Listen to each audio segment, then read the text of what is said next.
Bonsoir à tous et bienvenue à notre webinaire. Je vous propose qu'on attende encore pour juste 2 minutes pour vous donner les temps aux gens qui se connectent encore. Et donc, on démarre dans 2 minutes.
Ah, ça va.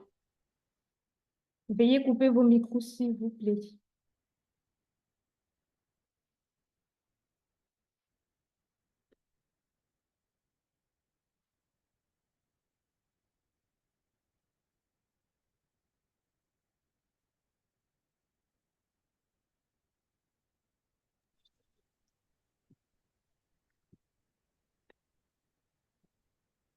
Les 2 minutes sont épuisées. Je pense qu'on peut commencer. Donc, bonsoir à tout le monde.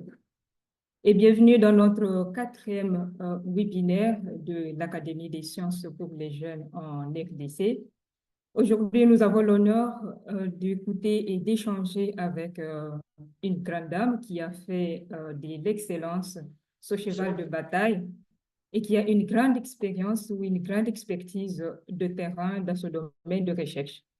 Il s'agit de Madame Ingrid Moulamba, qui est professeure en faculté des sciences sociales, administratives et politiques à l'Université de Kinshasa. Et aujourd'hui, elle va nous parler de l'économie sociale et solidaire et levier de développement durable pour la République démocratique du Congo. Mais avant de donner une brève présentation du professeur Ingrid et lui laisser la parole, je vais rappeler très rapidement, en fait, ce que c'est l'ASJ et puis rappeler les quelques activités que nous organisons au cas où il y aurait des gens qui nous découvrent pour la première fois.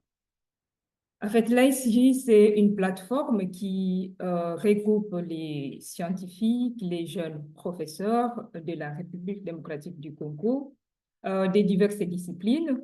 Et l'objectif, bien sûr, c'est de favoriser la collaboration entre les disciplines, mais aussi et surtout de promouvoir la science en tant que carrière de choix pour les jeunes à République démocratique du Congo.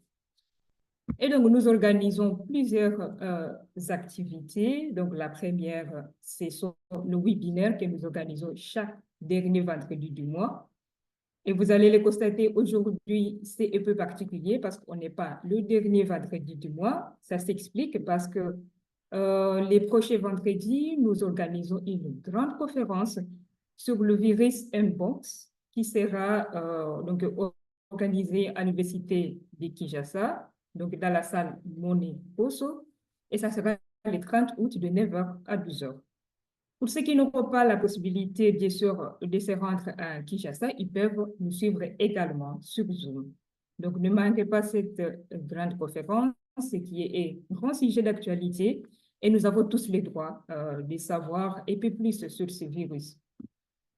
Donc, à plus des conférences, des webinaires, nous envisageons également en fait, organiser des espaces de diffusion de la science de façon plus simplifiée, donc comment on peut rendre la science plus accessible à tous les publics. Et c'est ce que nous avons appelé les minutes sciences qui seront diffusées sur la chaîne RTNC. À plus de cela, nous prévoyons des ateliers trimestriels de formation pour les jeunes chercheurs qui veulent apprendre, par exemple, à écrire des articles scientifiques, à faire le code sous les logiciels R ou faire la statistique, l'économétrie sous le logiciel R, ou alors tout simplement ceux qui veulent apprendre à postuler à des projets de recherche, comment on peut écrire un projet de recherche ou on peut les soumettre. En tout cas, vous aurez la possibilité de profiter de l'expertise de nos académiciens dans ce sens. À plus de cela, nous prévoyons également offrir une assistance gratuite pour les jeunes chercheurs qui souhaitent publier des articles dans de bonnes revues et qui ont besoin des regards extérieurs, des regards d'aide experts, ou alors tout simplement des orientations sur comment choisir la revue, quelle revue choisir, comment structurer l'article. Vous aurez également de l'aide là-dessus. Ou alors des jeunes qui veulent postuler à des bourses d'études, comment on peut constituer un dossier, où est-ce qu'on peut trouver des bourses d'études. Vous aurez également une assistance dans ce sens de la part de nos académiciens. Une autre activité que nous organisons maintenant et qui sera lancée en septembre 2024, c'est lancer conjointement en fait l'année scolaire avec la ministre de l'Éducation nationale. En fait, jusqu'à présent, nous avons constaté que l'année académique, lorsqu'elle est lancée, elle s'est faite que dans une école à Kinshasa. Et donc, notre idée innovatrice, bien sûr, c'est de chercher à connecter plusieurs écoles dans diverses provinces de la RDC pour permettre aux élèves de suivre en direct la ministre, poser leurs questions, mais aussi interchanger avec certains de nos académiciens sur le choix des domaines, de filières à l'université, qu'est-ce qu'on peut faire après le blé blanc, quelles sont les options qui sont offertes, et ainsi de suite. À plus de cela, en octobre, nous prévoyons faire un symposium avec l'Académie congolaise senior. Donc, l'idée, c'est de partager des expériences avec les professeurs qui nous ont formés. Et en novembre, nous allons lancer l'appel des candidatures pour les recrutements de nouveaux membres dans l'Académie. Et la première condition à remplir, bien sûr, il faut avoir un PhD.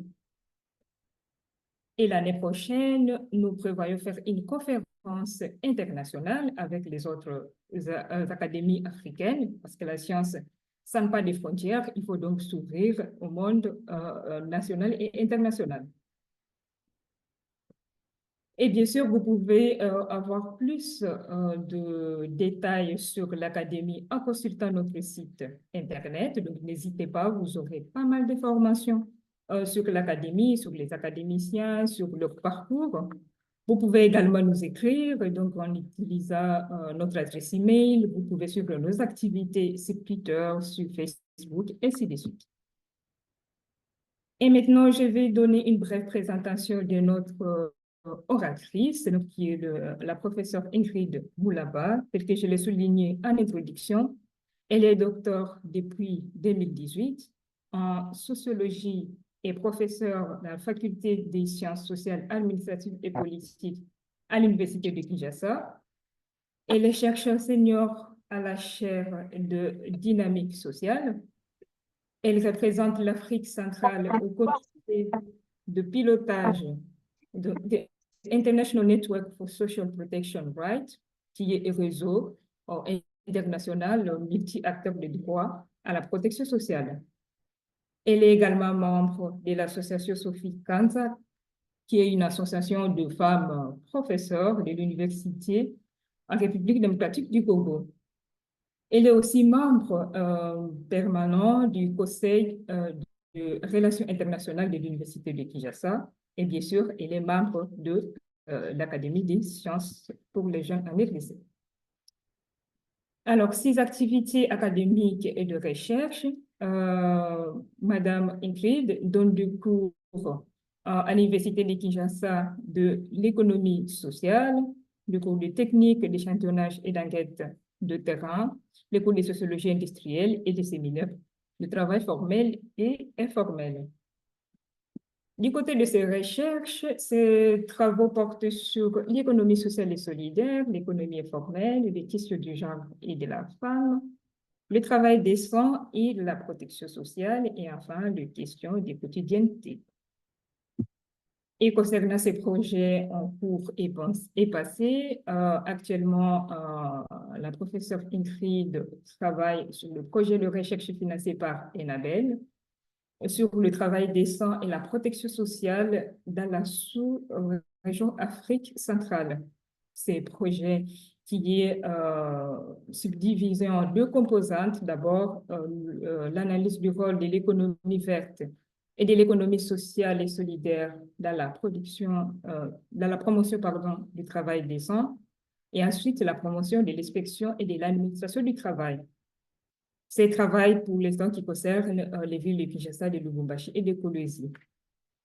En plus de cela, Madame Ingrid a participé à une enquête financée par le PEE de la coopération technique belge, qui a été réalisée en Kinshasa à deux phases. La première, qui a consisté à mettre en œuvre un projet de création d'un observatoire de l'économie informelle en RDC. Et la deuxième phase, ce qui consistait à approfondir et à étendre les résultats de cette première analyse sur d'autres provinces, telles que le Kassai oriental et la ville de Kinshasa.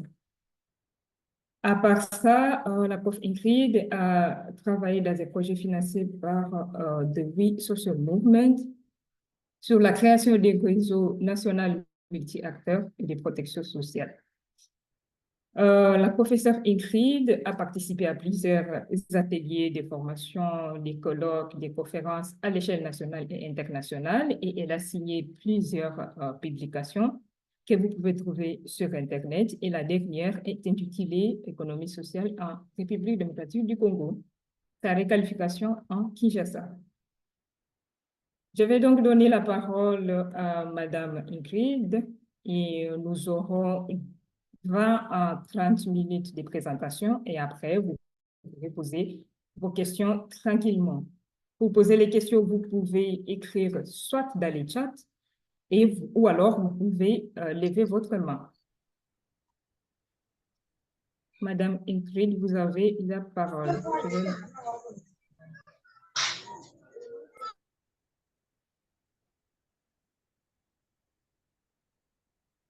Merci beaucoup, professeur Salomé.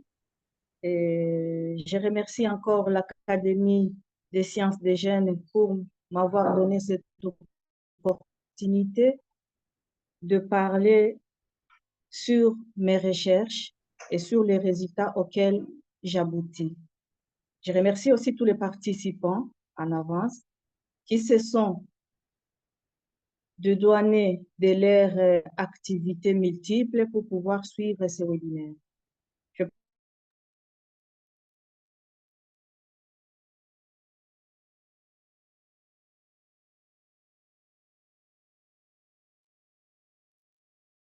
Allô, professeur Ingrid, vous êtes là?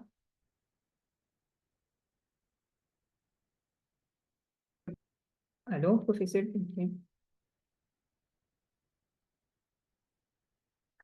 Vous sortez, entrée coupée.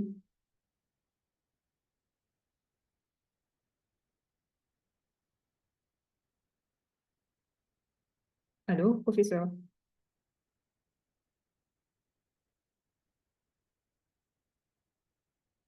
Apparemment, la prof a un problème de connexion. Je vais essayer de la joindre par téléphone et je reviens vers vous dans quelques secondes.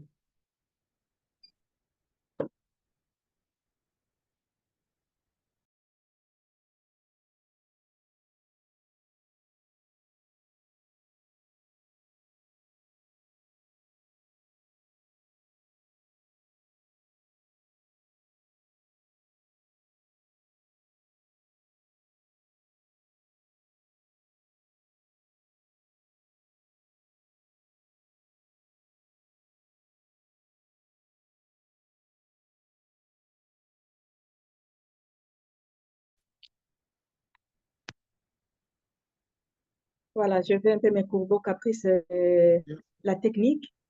Donc, je disais, OK. je vais être un peu plus rapide pour présenter l'économie de ma petite conférence aujourd'hui. Donc, je vais vous parler sur l'économie sociale et solidaire, un levier du développement durable pour la République démocratique du Congo. Pourquoi ce choix? C'est parce que nous assistons à des problèmes très sérieux que la RDC est en train d'embrasser. Et pour ce faire, il lui faut une façon, une autre vision pour voir son économie, pour que ça marche et pour que les populations puissent se retrouver et aller de l'avant. Cela étant, ma présentation va porter sur 4 points. Le tout premier, je vais procéder à une balise conceptuelle. Deuxièmement, je présenterai l'économie sociale et solidaire comme un levier du développement durable de la République démocratique du Congo, en passant d'abord par le contexte de la RDC pour pouvoir chuter à quelques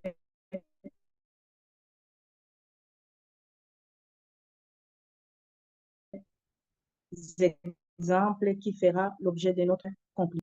Salomé, je pense que nous sommes ensemble. Allô? Voilà. Donc, je disais que avec la balise des concepts, nous allons développer 4 concepts clés. Mais néanmoins, en ce qui concerne l'économie sociale apparente, j'ai voulu en choisir 4. Pourquoi? Parce que ce sont eux qui ont un lien direct avec ce que nous parlons aujourd'hui. Donc, il s'agira de l'économie sociale, de l'économie solidaire, et puis nous allons coupler l'économie sociale et l'économie solidaire parce qu'elles sont complémentaires. Nous allons parler également du développement du moins, mais il y a encore plusieurs autres formes d'économie. On peut parler de l'économie populaire, économie informelle, économie de la débris, économie de substance, économie pure. Tout ça sont des formes d'économie, mais qui aujourd'hui ne font pas partie de notre sujet que nous sommes en train d'exploiter. Mais néanmoins, il y a des parallèles ou de convergences, soit aussi des divergences avec toutes ces formes d'économie-là. Économie sociale. En plus simple, nous pouvons dire que l'économie sociale est la science du gouvernement de la cité.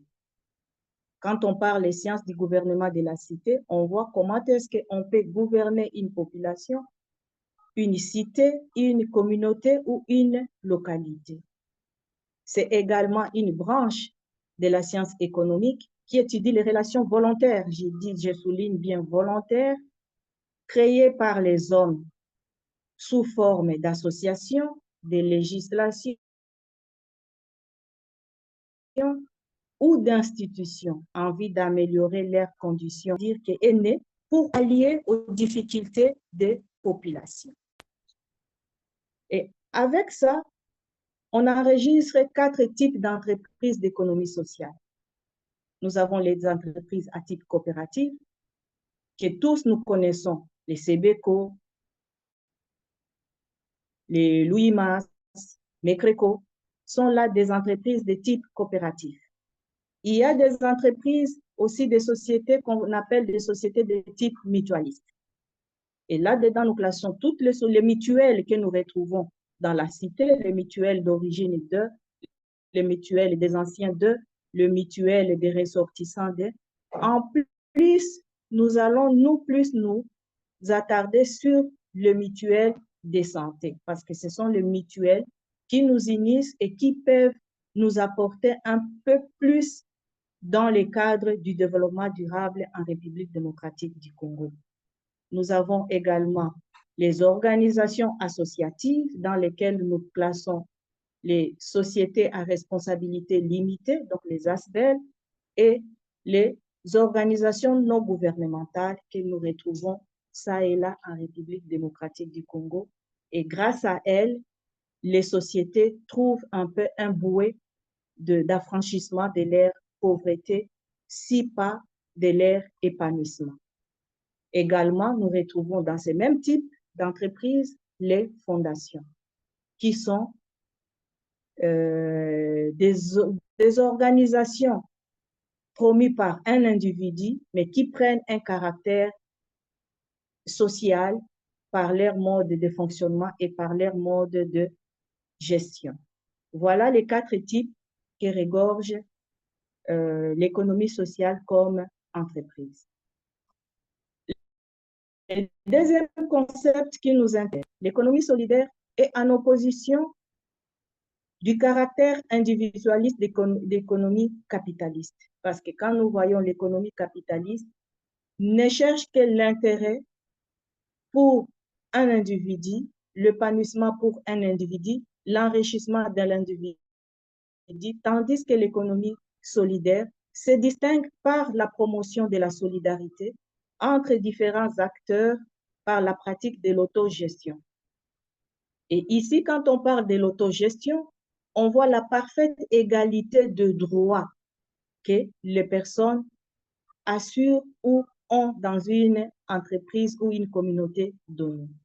Deuxièmement, elle se distingue par la pratique d'une solidarité avec les travailleurs en général et le plus, en particulier, les travailleurs le plus défavorisés qu'on retrouve dans des structures sociales, les exclus et les personnes vulnérables, bref, les pauvres. Donc, l'économie sociale est l'ensemble des activités économiques soumises à la volonté d'agir démocratique où les rapports de solidarité priment sur l'intérêt individuel ou les profits matériels. Donc, on ne voit pas l'enrichissement individuel, les profits matériels individuels, mais on passe plus pour le bien de la communauté et l'enrichissement ensemble, ce qui n'est pas qualifié comme le communautarisme, non. Il y a vraiment une nette distinction entre le communautarisme et la solidarité que l'on prend ici. C'est l'autogestion et la solidarité avec le plus démunis. Donc, l'économie sociale, disais-je, elle contribue à la démocratisation de l'économie à partir d'engagements citoyens.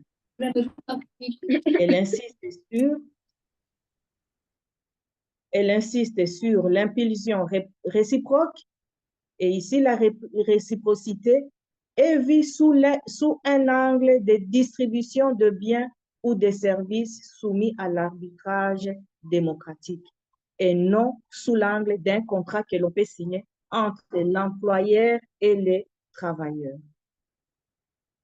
Elle insiste également sur l'hybridation des ressources. Et ici, quand on parle de cette hybridation des ressources, on ne voit pas d'abord les services payés, mais on voit d'abord plus les bénévolats, les volontariats ou un engagement plus informel dans un espace public ou dans une structure ou dans une communauté. On travaille sans pour autant avoir une rétribution on se met volontaire pour rendre service à la communauté et à soi-même, et on travaille aussi parce qu'on s'engage pour faire avancer sa société ou sa communauté. Le troisième concept, c'est l'économie sociale et solidaire. Ici, quand on couple les deux, la problématique de l'économie solidaire dépasse et complète celle de l'économie sociale, qui à la fois est juridico-institutionnelle, dans le sens où l'économie sociale se base sur les statuts. Donc, pour fonctionner en tant qu'une économie sociale ou une entreprise d'économie sociale, on doit avoir réussi ou demandé les statuts que chaque pays peut donner selon son contexte et selon sa manière de faire. Également, elle se base ou elle est complétée par l'économie solidaire et sociale par la norme, la normativité. Donc ici, on voit les principes démocratiques internes dans une entreprise, dans une collectivité ou dans un pays.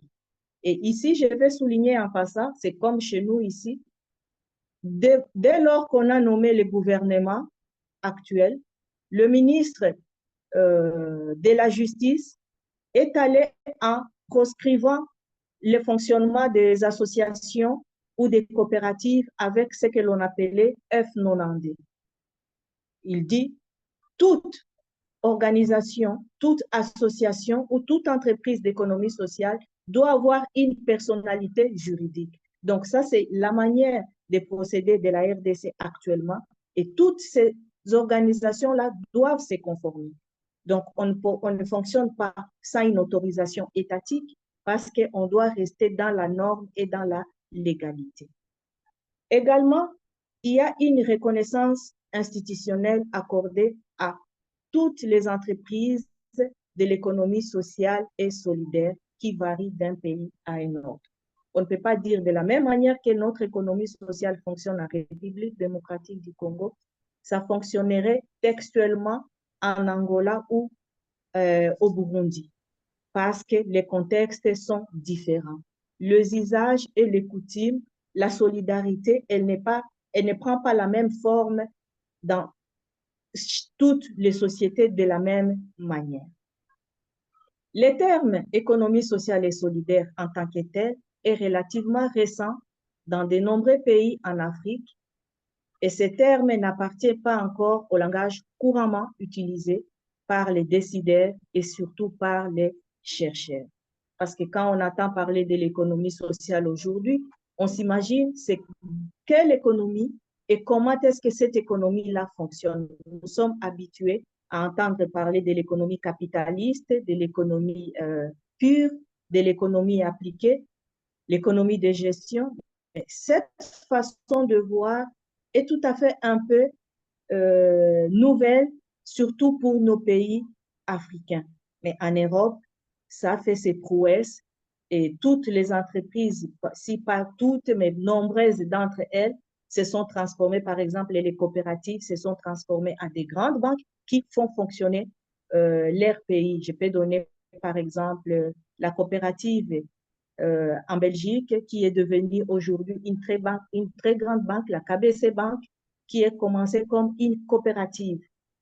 Mais aujourd'hui, c'est une grande banque où tous les Belges vont déposer leurs revenus afin qu'ils soient gardés là-bas, et où ils peuvent aussi prendre des crédits.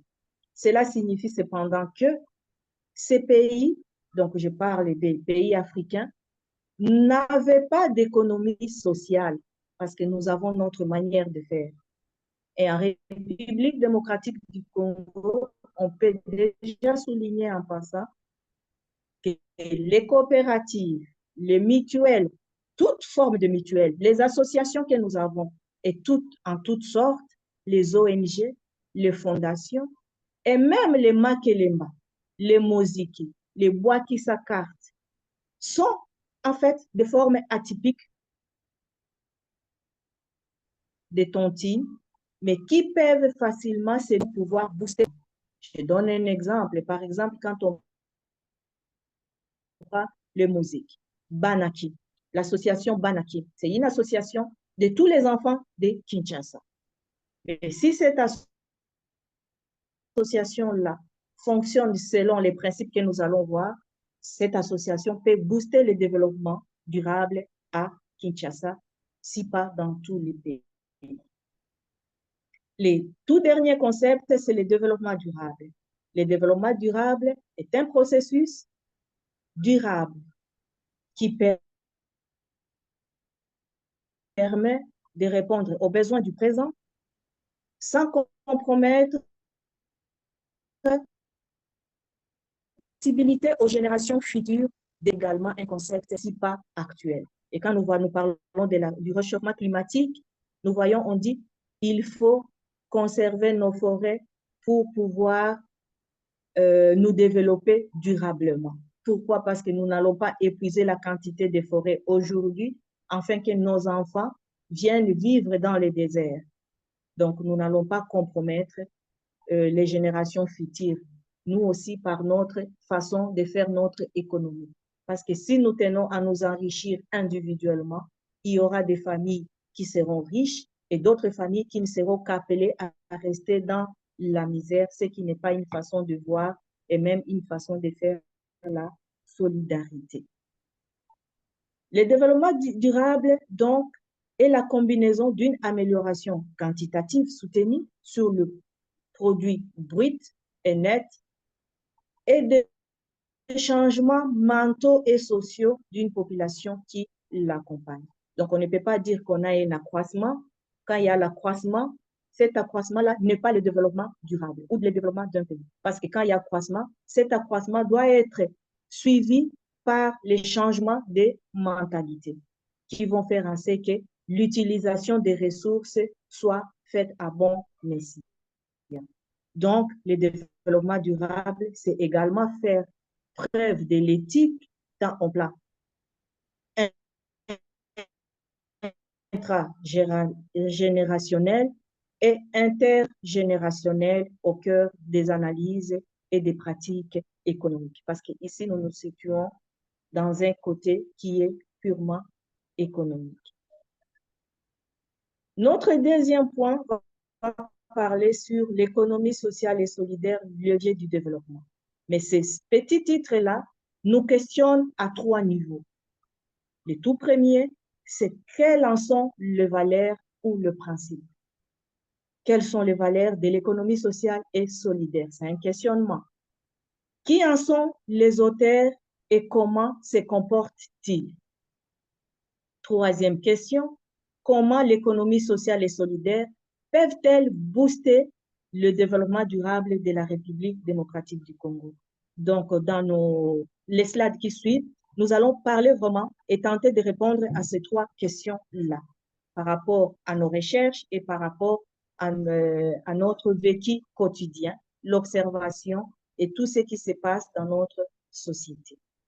Les valeurs prônées par les entreprises d'économie sociale sont multiples, mais nous avons retenu quelques-unes qui sont l'entraide et la solidarité, la responsabilité personnelle, le respect mutuel, la valeur du travail, la démocratie, l'égalité, l'équité, la loyauté, la justice, l'honnêteté, l'ouverture, l'engagement social, le souci des autres, le primat de l'intérêt général, la transparence, le respect des biens au service de l'homme et l'activité qui font à ce que l'activité économique soit un moyen d'améliorer les conditions de vie de tous. Vous allez me dire que vraiment là, nous nous trouvons dans une église où les principes d'équité, de probité morale doivent être respectés. Je peux me dire, ce n'est pas vraiment dans une église,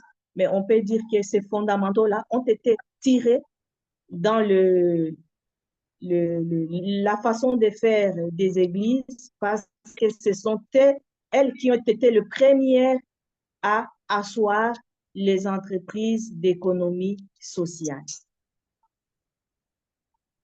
Les principes d'économie sociale. Dans une entreprise d'économie sociale, L'adhésion est libre. Ce n'est pas un engagement comme on fait dans des sociétés purement capitalistes. L'adhésion, elle est libre, volontaire et ouverte à tout le monde, à tout citoyen et à tout individu, ou je dirais à toutes les populations. L'adhésion, elle est libre. On entre comme on le veut, on peut aussi quitter comme on le veut. Donc, on laisse cette liberté à tout et chacun d'y entrer et d'y sortir. La participation économique de membres est exigée. Et là, quand on attend la participation, on s'attend à des cotisations. Tous les membres doivent se cotiser pour faire fonctionner leur entreprise. L'exercice démocratique du pouvoir, ici l'exercice démocratique du pouvoir, s'exprime par une personne, une voix. Donc, même si vous avez mis plusieurs cotisations, on peut vous demander de cotiser pour 10 $, mais si vous vous dites que vous allez cotiser pour 100 $, ne pensez pas que vous allez avoir la suprématie sur le droit de veto. Vous n'aurez qu'une seule parole et une seule voix. Et même les dividendes, si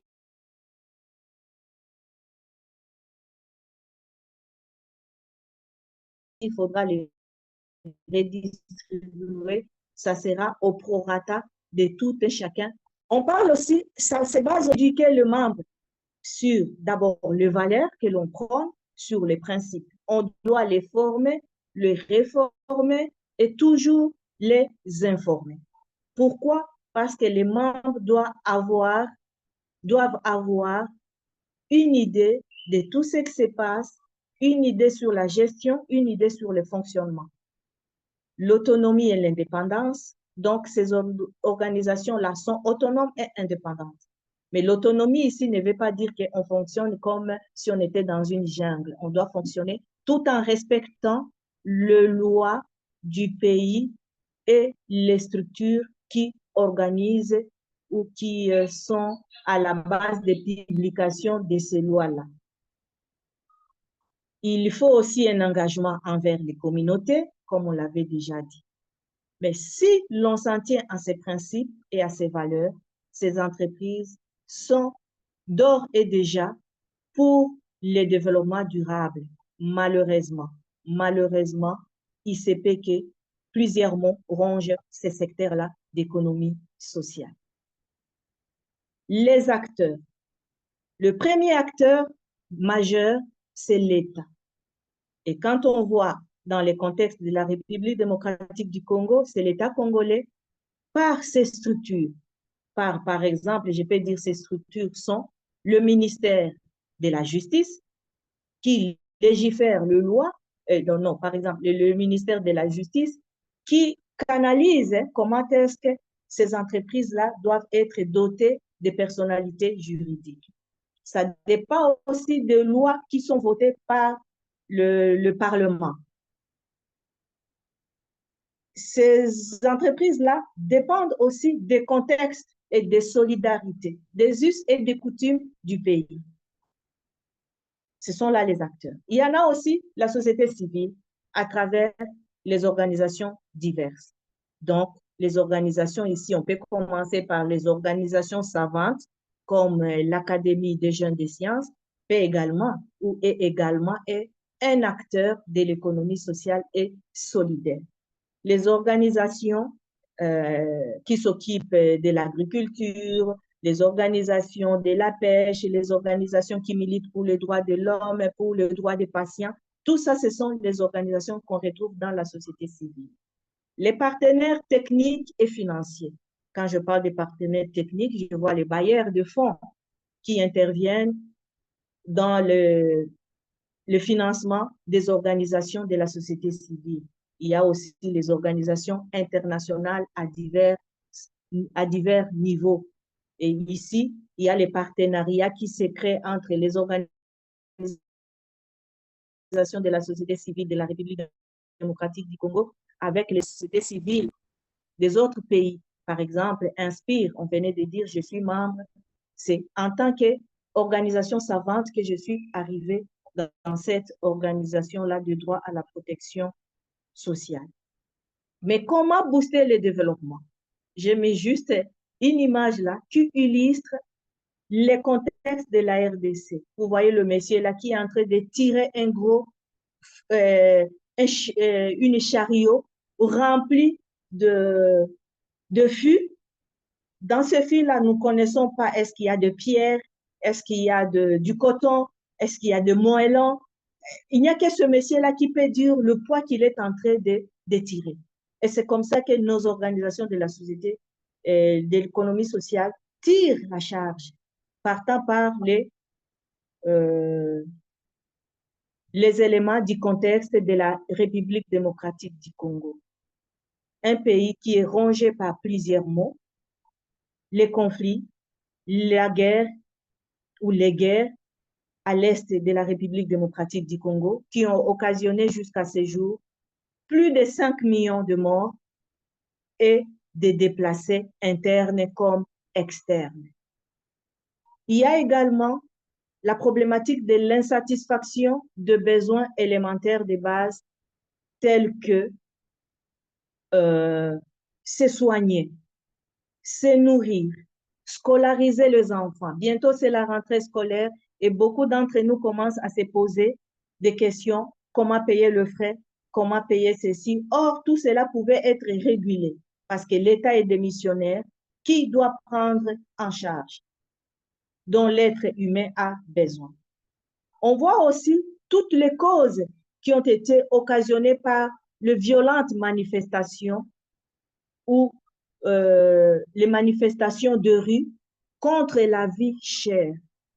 En 2016, je m'en souviens, nous avions vu même l'Église, hein, toutes tendances confondues, les confessions religieuses, se sont levées pour protester contre la vie chère en 2016.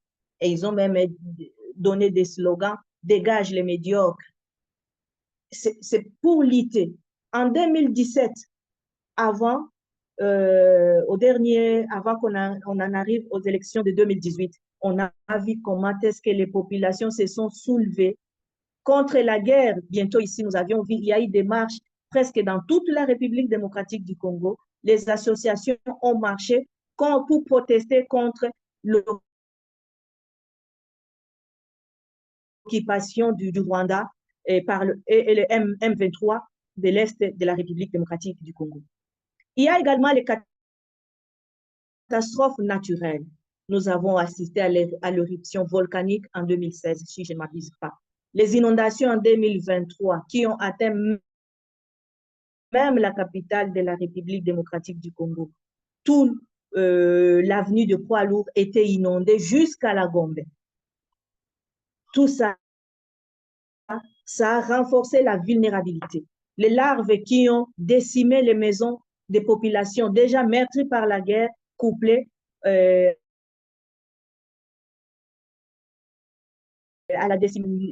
l'éruption de leurs maisons. Des groupes armés comme Mobondo en 2023-2024 ici. La pandémie à coronavirus, tout ça, on en a même fait un webinaire, je pense, on en a parlé ici à l'Académie.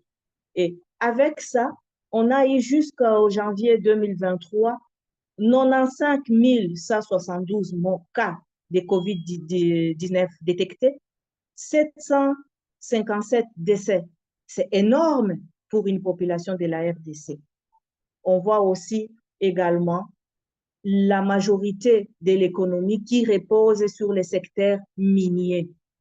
L'alternative n'est pas là. L'agriculture ne fonctionne pas.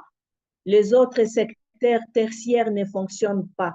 On pensait que la croissance aurait pu dû être, mais on voit à 2014, l'FMI a projeté cette croissance-là à 6,8 en 2023, mais aujourd'hui, en 2024, on pense qu'il y a un ralentissement et qui est estimé à 4,8%.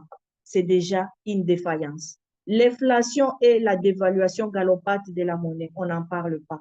Aujourd'hui, le franc congolais à Kinshasa, c'est à 2850 contre $1 américain.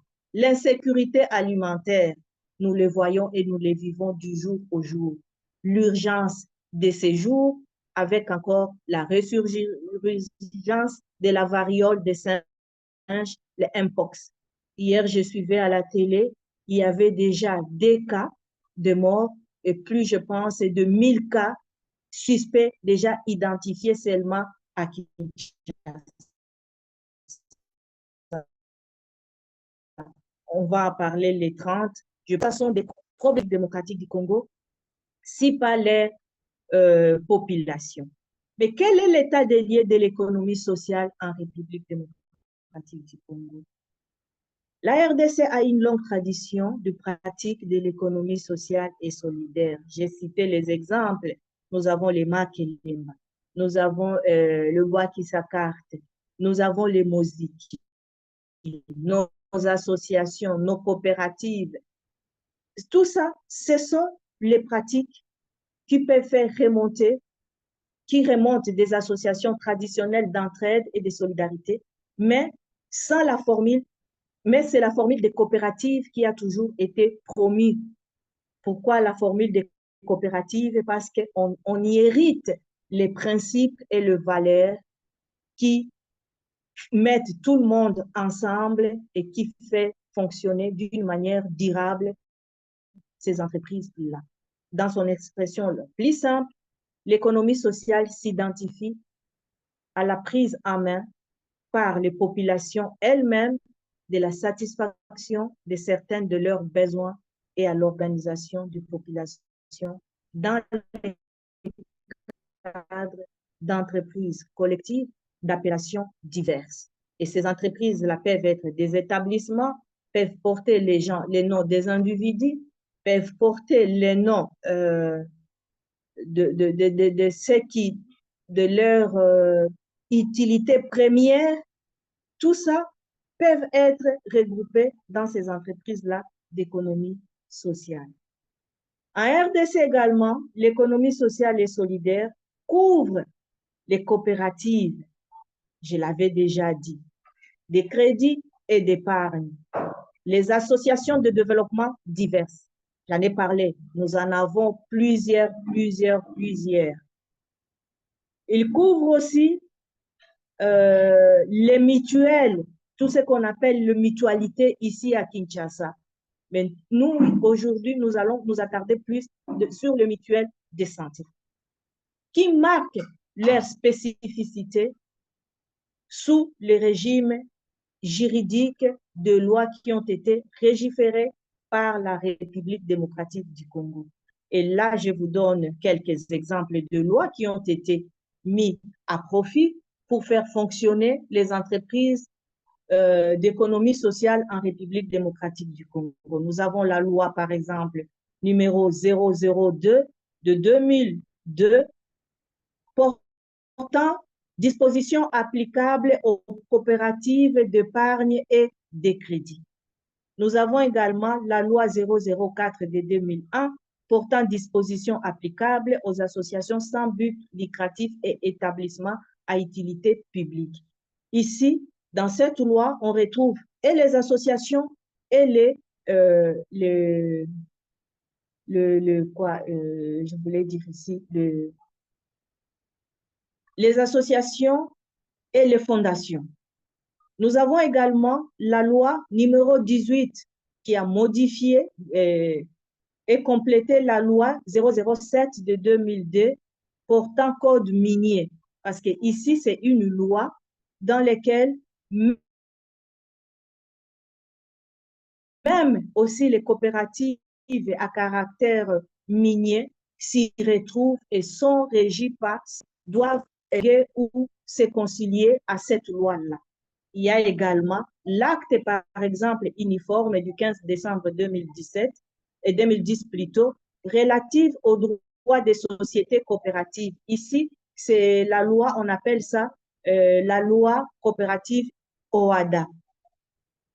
Ces lois-là légifèrent la République démocratique du Congo. Et toute association ou toute coopérative ou toute entreprise qui peut se créer ne peut que s'accommoder ou se contextualiser selon la législation. Ils ne peuvent pas fonctionner sous un autre label, mais d'abord en se conformant à la loi. Quelques exemples en République démocratique du Congo. Ici, j'ai juste tenté à mettre les logos parce que nous en avons plusieurs sortes, parce que je vais parler des entreprises coopératives et je vais parler des organisations de type mutuel. Là, j'ai mis les logos de quelques coopératives et de l'autre côté, j'ai placé une assemblée générale de la mutuelle de l'enseignement primaire et secondaire, des enseignants réunis à Bukavu parce que là, nous avons Remisako qui est notre partenaire dans le cadre d'Inspire et avec lesquels nous travaillons, donc les réseaux de mutuelles de Sud Kivu. C'est une assemblée de MEPES au Sud Kivu. Les entreprises de type coopératif, il y en a plusieurs. Mais en République démocratique du Congo, plus ou moins 90 seulement coopératives d'épargne et de crédit sont agréées par la Banque centrale. Parce que pour fonctionner comme coopérative en RDC, il faut avoir un agrément de la Banque centrale. Et c'est l'instruction 001 de la Banque centrale du Congo qui donne les modalités d'agrément. Qu'est-ce qu'il faut? Parce qu'on paye quelque chose. Quels sont les documents qu'il faut réunir? Quels sont les documents qu'il faut réunir pour être considérés comme viables et fonctionnels en République démocratique du Congo? Mais également, près de 230. Ici, c'est par rapport à nos recherches, mais je pense qu'il y en a encore plus que ces 230-là qui fonctionnent sans agrément. Donc, ce sont des coopératives de facto qui sont là reconnues par les populations, par les communautés, mais qui ne sont pas agréées par la Banque centrale. Mais aussi des coopératives qui peuvent même recevoir des financements étrangers et pour le bien fondé des communautés dans lesquelles ils exercent. Il y en a plusieurs, mais je n'aimerais pas citer leurs noms ici pour des raisons de sécurité pour ces structures-là. Aux années 70, on pouvait en dénombrer même plus de 500 coopératives en République démocratique du Congo. Mais aujourd'hui, avec tout ce qu'il y a comme léthargie, tout ce qu'il y a comme problème, beaucoup sont tombés en faillite, beaucoup ne savent plus exercer parce que celui qui a été à la base de sa création a été décédé et donc la progéniture ou les communautés qui en faisaient partie ne savent plus le faire fonctionner. Une entreprise coopérative est centrée, comme je l'avais dit, sur l'humain et la société. Donc, il travaille d'abord pour que l'être humain soit bien vu, soit bien porté et pour que la société se développe convenablement. Ces entreprises ont eu un impact en République démocratique du Congo. Et là, je donne un exemple des coopératives minières dans les 3 provinces, Maniema, Sud Kivu et Nord Kivu. Là, il y a des minéraux. Et pourquoi j'en parle? Parce que c'est aussi une zone problématique, une zone qui est en conflit, une zone qui convoitée par la communauté internationale, si pas par notre voisin direct.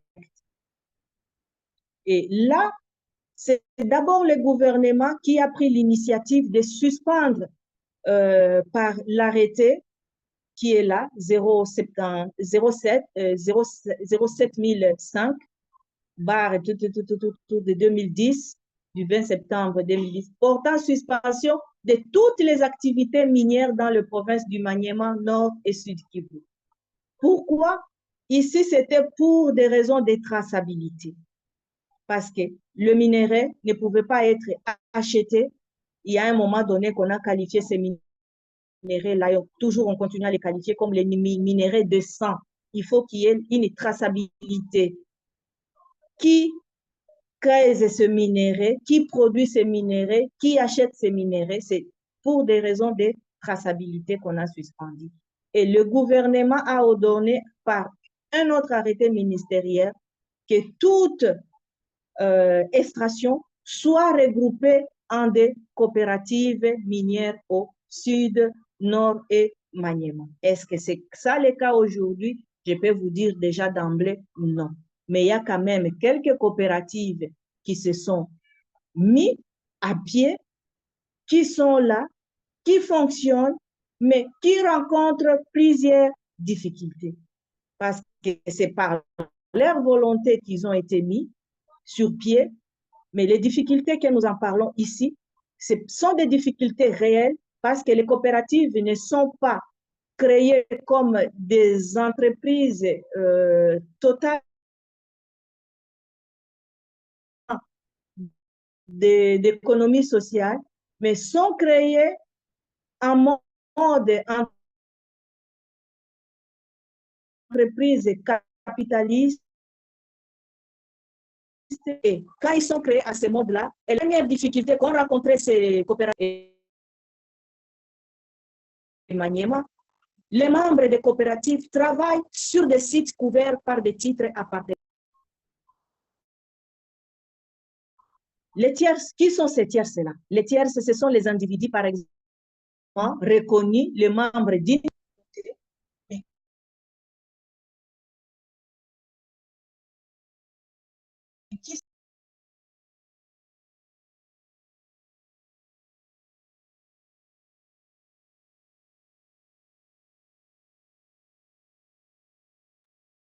Nous avons un petit souci avec la connexion de Madame Ingrid. J'espère qu'elle va revenir d'ici quelques minutes.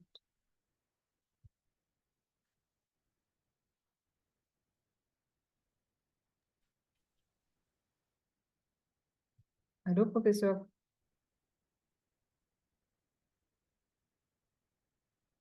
Allô?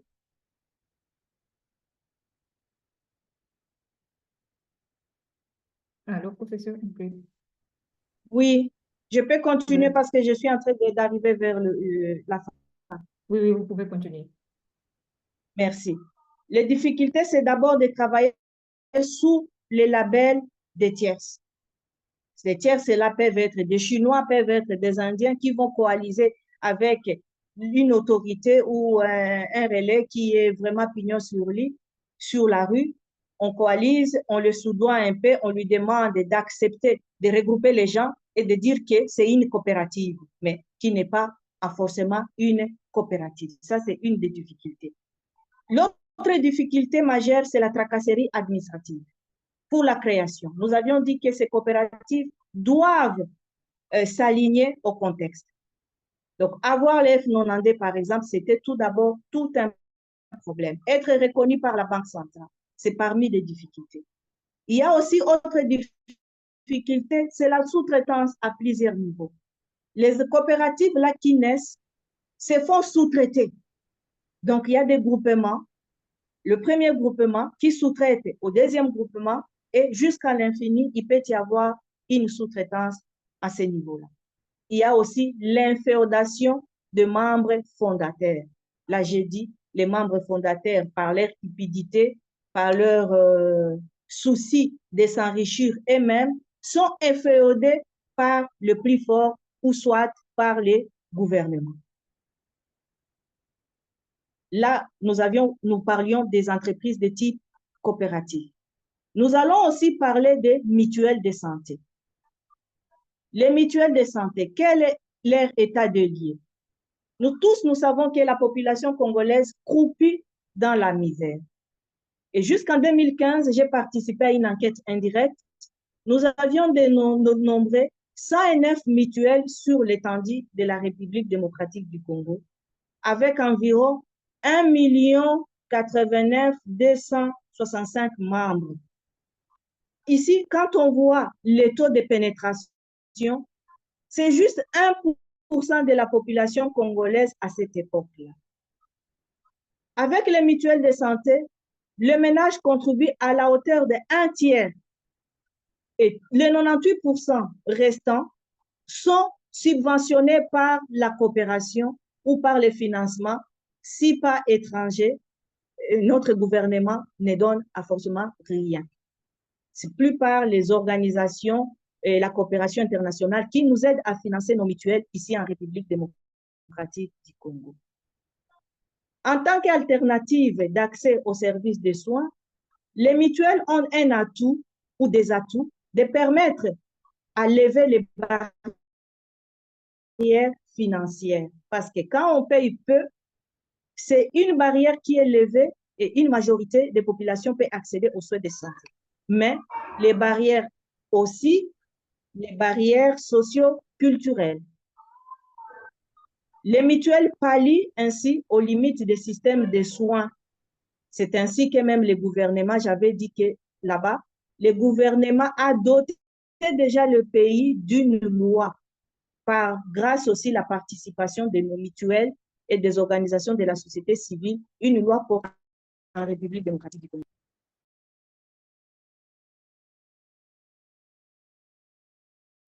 Également, les mutuelles sont dans le cadre des concertations à l'orientation des politiques publiques, sinon les politiques de santé. Par exemple, le mutuelle de santé en République démocratique du Congo, par leur plateforme qui est la POMICO, la plateforme promotrice des mutuelles de santé, a pu participer, qui est membre de Inspire Congo et Inspire de la sous-région Afrique centrale, participer à l'élaboration de la politique de protection sociale en République démocratique du Congo. Les mutuelles ont participé également ou participent à la gouvernance nationale de protection sociale en siégeant dans les instances de suivi et évaluation. Et je vous informe, à ce jour, la plateforme promotrice des mutuelles de santé participe à un grand projet avec Enabel qui couvre la République démocratique du Congo. En tant que telle, en tant que mutuelle, participe dans l'exécution de ces projets-là sur la protection sociale. Les mutuelles aussi ont, par leur plaidoyer, font aboutir la loi portant sur les mutuelles. Vraiment, c'est grâce aux mutuelles de santé que nous vois nous-mêmes participer à ces plaidoyers-là, à aller voir le Parlement, le Sénat, pour que ces lois-là soient adoptées dans un cadre informel. À la participation aussi à l'élaboration de la loi numéro 18 du 15 juillet portant et fixant les règles relatives au régime général de sécurité sociale en République démocratique du Congo. Donc, c'est la loi qui a créé la CNSS, donc la Caisse nationale de sécurité sociale, INSS à l'époque, et la CENSAP aujourd'hui. Excusez, professeur, vous restez juste une minute. Oui, je suis entrée vraiment. Mais ces mutuelles-là sont butées à plusieurs défis. D'abord, les défis de l'accompagnement, les défis de développement, de nouvelles initiatives comme couverture nationale. On voit qu'il y a plus de mutuelles à Kinshasa que dans le pays. Il y a aussi leur mise en réseautage, ça pose problème, l'information et même, je dirais également, la sous-traitance arrive et au niveau des mutuelles de santé. Il y a aussi une sous-traitance extraordinaire, ou je peux dire même extravagante, si pas notoire, au sein des entreprises ou des organisations mutualistes. Mais en conclusion, qu'est-ce que nous pouvons retenir de l'économie sociale et solidaire comme levier du développement durable pour la RDC? Nous disons que par les recherches sur les coopératives, sur le mutuel, sur les entreprises coopératives, sur les associations, les ASBEL, nous disons que c'est une approche prometteuse pour promouvoir le travail décent et le développement durable face aux tendances difficiles au monde du travail aujourd'hui que connaît la République démocratique du Congo. Également, nous disons que les études ont démontré qu'une fois le respect des principes, des valeurs des entreprises d'économie sociale, celles-ci deviennent un levier pour le développement durable, quitte à nous de changer nos mentalités. Également, on peut dire qu'il revient aux membres de s'assumer et de s'assurer en prenant toutes leurs responsabilités comme il se doit en tant qu'entreprise d'économie sociale ou en tant que promoteur du développement du changement durable dans notre République démocratique du Congo. J'ai dit et je vous remercie. Merci beaucoup, professeur, pour votre brillante présentation qui a été très claire et complète. Nous allons maintenant passer à la phase des questions. Nous avons déjà largement dépassé les temps. On va essayer d'être bref sur cette partie. Donc, pour les questions, vous pouvez lever votre main ou écrire dans le chat. Je vois déjà qu'il y a 2 questions dans le chat. Professeur Ingrid, si vous avez accès au chat en attendant que s'il y a des questions. Oui, Ouais. oui, Oui, il y a déjà je- 2 questions. Oui, il y a déjà des questions pour vous dans le chat. OK. La question, on me pose la question, Makelemba Muziki peuvent booster le développement durable pour un pays où le secteur informel prend les plans et sur celui formel, est-ce que l'État, comme acteur qui a failli à ses missions d'un acteur? Ça, c'est la première question.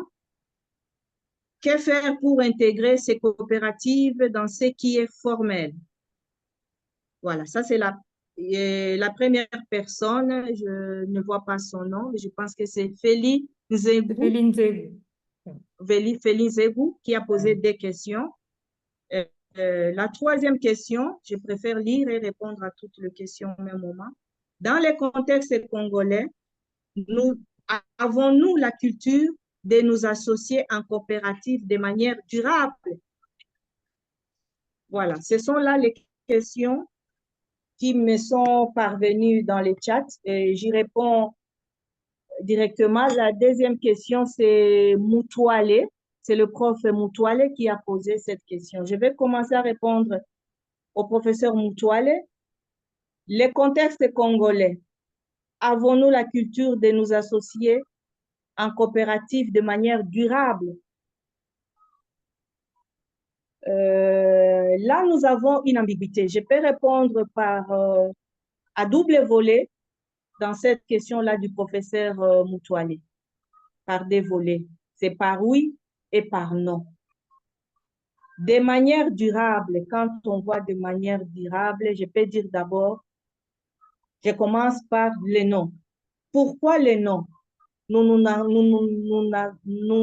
engageons pas d'une manière durable. C'est juste parce que la pauvreté nous ronge. C'est juste parce que nous sommes un peu limités par notre mode de vie et par notre attente pour le développement de nos sociétés. Tous ces noms parce que nous voyons d'abord qu'est-ce que moi je gagne dans la coopérative. Et aussi ces noms, parce que même ces coopératives-là, en se créant, ces coopératives sont identifiées par les noms des individus. On ne voit pas la coopérative comme une structure globalisante.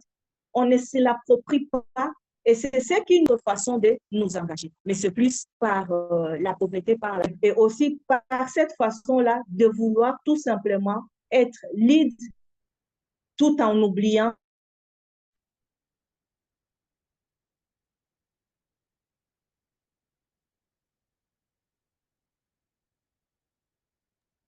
Nous avons un problème avec votre connexion, professeur.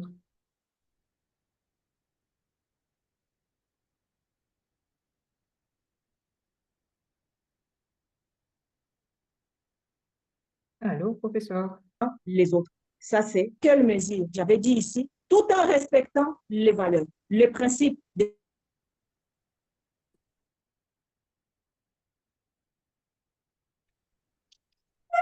Voilà, ça s'est coupé. Je disais Oui, que si là, je pense qu'il les faut être autres vraiment très... pays ont fait, montrent qu'ils peuvent avancer avec, oui, avec les coopératives, nous, c'est seulement parce que nous n'arrivons pas à respecter les normes. C'est ce qui nous défaille. Maintenant, pour répondre, est-ce que les Makelemba, les Muziki peuvent faire le développement durable? Pourquoi pas? Ce sont des associations à des types, parce qu'avec l'argent des Makelemba, nous arrivons quand même à faire avec quelque chose. Et quand nous voyons le Makelemba, je peux donner un exemple, c'est une entreprise vraiment de femmes que j'ai pu à côtoyer et qui ont créé une petite coopérative Mufesakin à Kinshasa. Je ne sais pas si encore au jour d'aujourd'hui, parce qu'ils étaient sur l'avenue d'enseignement proche de Kipwanza. Cette petite association-là, Mufesakin, c'était une mutuelle vraiment des femmes de Kinshasa, qui ont commencé par des petites mises, mais qui s'est transformée, arrivée à une mutuelle et créer une structure pour qu'ils commencent à s'autofinancer. Et là, c'était dans les années, je peux dire, jusqu'en 2018-19, la Mufesakin existait, mais je pense qu'elle est encore là. Avant de faire cette conférence, je n'ai pas pu encore me rediriger. Pourquoi pas? On peut y arriver, mais si nous y mettons des principes et de valeurs, les Muziki à Kinshasa, c'est pour boire et festoyer. Or, les Muziki ne devaient pas être pour boire et festoyer. Les Muziki devraient être pour renforcer ces communautés-là ou ces groupements des individus. Et quand nous avons les sommes de Muziki qui peuvent se renforcer mutuellement, ils peuvent aussi arriver à booster leur développement. Quand je vois le deuxième volet qui est parti de cette question-là, je pense que c'était pour savoir... Soyez aussi, professeur, parce oui. que là, il nous reste que 4 minutes. Voilà. Le deuxième volet, c'était aller dans le même sens. Est-ce qu'en République démocratique du Congo, on peut arriver au développement avec toutes ces associations? Je pense que j'avais déjà répondu en disant que c'est oui, on peut y arriver, mais quitte à nous à mettre des principes et que si le gouvernement on peut méticuler aussi comment on dit, pas alourdir, hein, en diluant un peu la charge qu'ils mettent à toutes ces coopérations, à ces coopératives-là, comme frais à payer, comme tracasserie, comme infédération, je pense que ces associations-là peuvent y arriver. Parce qu'il y a des coopératives. À Lubumbashi, nous avions assisté, il y a une grande coopérative, Imara, qui jusqu'à aujourd'hui, ça marche et ça fait des prouesses à ce niveau-là. Voilà. Merci beaucoup pour vos réponses. Est-ce qu'il y aurait une dernière question dans la salle? Et je vous rappelle que vous pouvez aussi écrire au prof Ingrid si vous avez d'autres points qui n'étaient pas clairs, que vous aimeriez approfondir. Elle peut toutefois répondre par mail sans aucun souci. Oui, vous pouvez mettre mon mail ou je peux mettre mon mail dans le chat. Oui, vous pouvez mettre votre mail dans le chat, comme ça, s'il y a des points à développer, vous pouvez écrire directement au professeur, parce que là, il ne nous reste que 2 minutes. S'il y a une dernière question, on peut toutefois la prendre.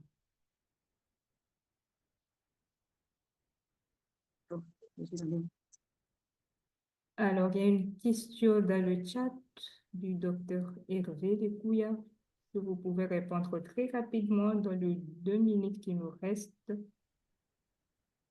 Ici, les coopératives ont été de... excusez-moi, le temps de mettre les lunettes. Les coopératives ont été de points de développement. Aujourd'hui, ça se passe autour des carrières minières. À quel niveau interviennent les intermédiaires? Voilà. Professeur Hervé, je vous salue en passant. C'est une très bonne question et très pertinente. Les coopératives, les intermédiaires, c'est là que moi j'ai appelé les sous-traitants. Les sous-traitants. Parce que, égal aujourd'hui, les coopératives ne vendent pas leurs produits parce qu'inféodés par le gouvernement. On ne les laisse pas libres de collecter eux-mêmes des pouvoirs, parce que même dans l'une des difficultés, que peut-être que vous n'avez pas, si vous pouvez les lire, c'était de transmettre leurs capacités de production. Et les intermédiaires ici, ce sont eux qui prennent en otage le revenu qui devrait venir directement aux coopérateurs. parce qu'ils sont inféodés.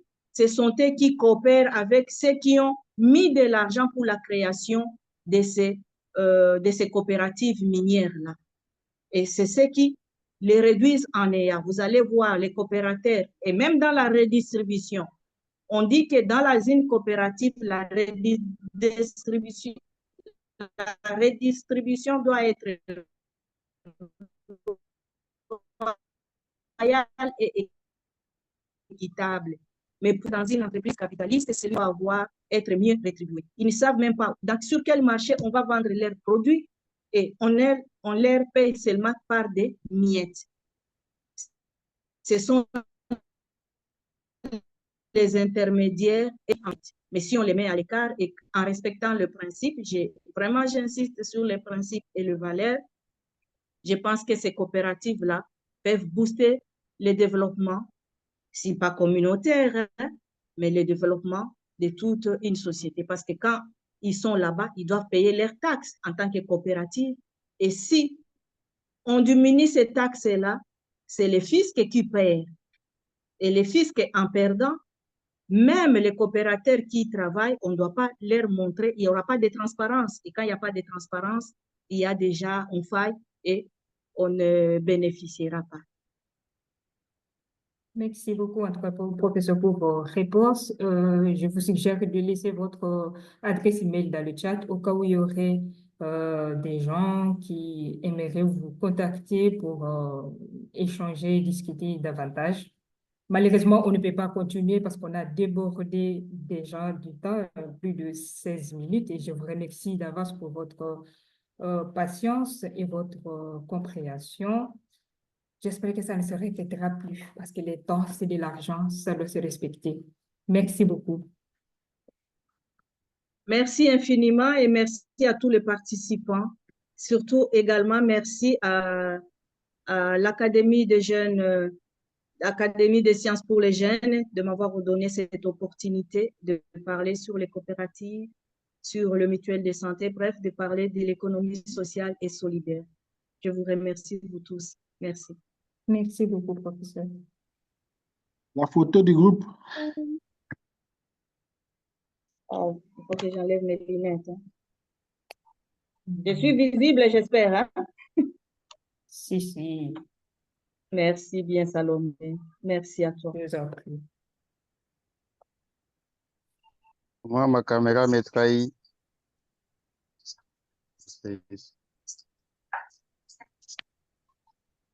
Merci. Merci beaucoup.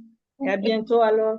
Qui a pris la photo? Ok. Bah non, je ne sais pas qui a pris la photo, justement, je ne sais pas. Bon, je prends la photo. 1, 2, 3. Merci, elle doit être belle, hein? Mais activez vos caméras. De mon côté, Merci. ça ne marche pas. Ok, je vois pas des caméras là. Ok. 1, 2, 3, cheese. Cheers. Cheese dans le- Ok, cool. I took. Merci. Je pense que je vois. Merci beaucoup. Désolée en tout cas pour le débordement du temps. Moi-même, je n'ai pas souhaité aller même au-delà de 20 heures, mais à la prochaine fois, on essaiera de s'améliorer. Merci beaucoup. Et toutes mes excuses si j'ai beaucoup parlé. Merci à tout le monde. Merci à C'était tous. intéressant. Merci beaucoup. Merci. Bye. Bye bye. Bye.